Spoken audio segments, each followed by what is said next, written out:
जय श्री राम। अयोध्या कांड का 96वां सर्ग। वन जंतुओं के भागने का कारण जानने के लिए श्री राम की आज्ञा से लक्ष्मण का साल वृक्ष पर चढ़कर भरत की सेना को देखना और उनके प्रति अपना रोषपूर्ण उद्गार प्रकट करना। इस प्रकार मिथिलेश कुमारी सीता को मंदाकिनी नदी का दर्शन कराकर उस समय श्री रामचंद्र जी पर्वत के समतल प्रदेश में उनके साथ बैठ गए और तपस्वी जनों के उपभोग में आने योग्य फल मूल के कूदे से उनकी मानसिक प्रसन्नता को बढ़ाने उनका लालन करने लगे। धर्मात्मा रघुनंदन सीता जी के साथ इस प्रकार की बातें कर रहे थे। प्रिय, यह फल परम पवित्र है, यह बहुत स्वादिष्ट है तथा इस कंद को अच्छी तरह आग पर सेका गया है। इस प्रकार वे सब पर्वतीय प्रदेशों में बैठे हुए ही थे कि उनके पास आने वाली भरत की सेना की धूल और कोलाहल दोनों एक साथ प्रकट हुए और आकाश में फैलने लगे। इसी बीच में सेना के महान कोलाहल से भयभीत एवं पीड़ित हो हाथियों के कितने ही मतवाले युद्धपति अपने यूथों के साथ संपूर्ण दिशाओं में भागने लगे। श्री रामचंद्र जी सेना से प्रकट हुए उस महान कोलाहल को सुना, तब भागे जाते हुए उन समस्त युद्धपतियों को भी देखा।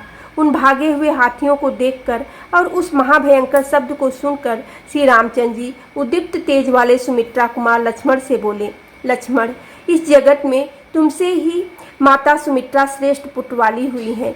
देखो तो सही, यह भयंकर गर्जना के साथ कैसा गंभीर तुमुल नाद सुनाई देता है। सुमित्रा नंदन, पता तो लगाओ, इस विशाल वन में ये जो हाथियों के झुंड अथवा भैंसे या मृग जो सहसा संपूर्ण दिशाओं की ओर भाग चले हैं, इसका क्या कारण है?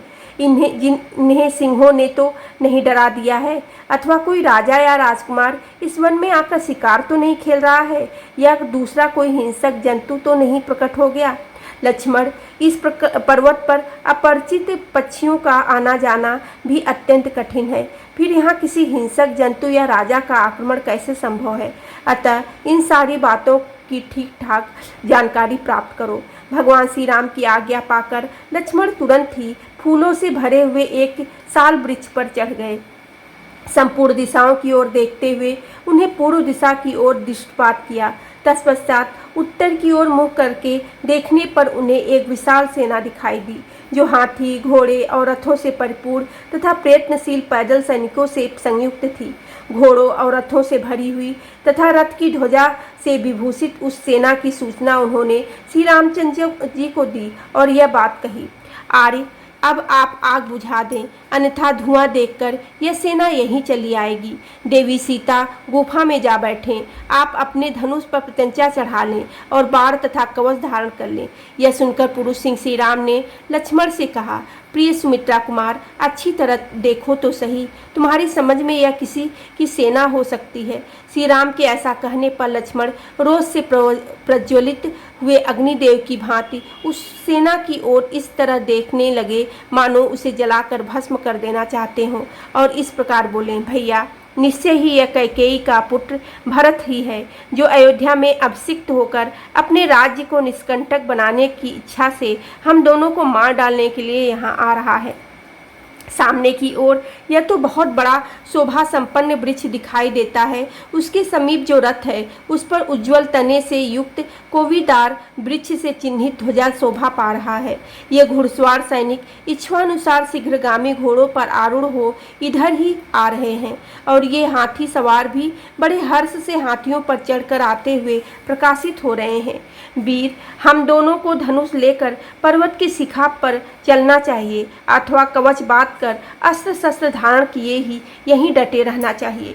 रघुनंदन, आज यह कोवीदार के चिन्ह से युक्त ध्वजा वाला रथ रणभूमि में हम दोनों के अधिकार में आ जाएगा, और आज मैं अपनी इच्छा के अनुसार उस भरत को भी सामने देखूंगा, जिसके कारण आपको, सीता को और मुझे भी महान संकट का सामना करना पड़ता है, तथा जिसके कारण आप अपने सनातन राज्याधिकार से वंचित हो गए हैं। वीर रघुनाथ जी, यह भरत हमारा शत्रु है और सामने आ गया है, अतः वध के ही योग्य है।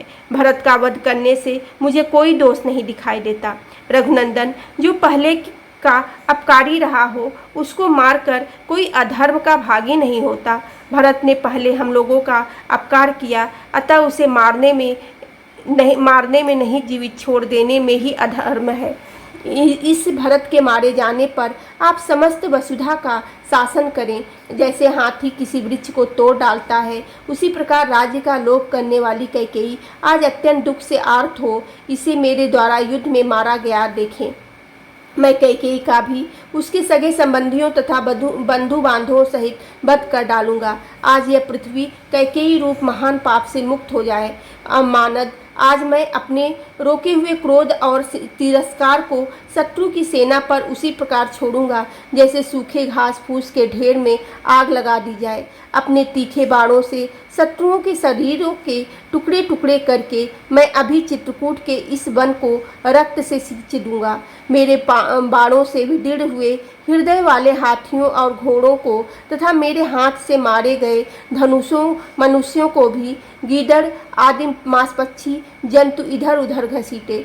इस महान वन में सेना सहित भरत का वध करके मैं धनुष और बाण से ऋण से उत्तीर्ण हो जाऊंगा, इसमें संशय नहीं है। बोलो सियावेरी रामचंद्र की जय। पेवने सुते हेनु माने की जय।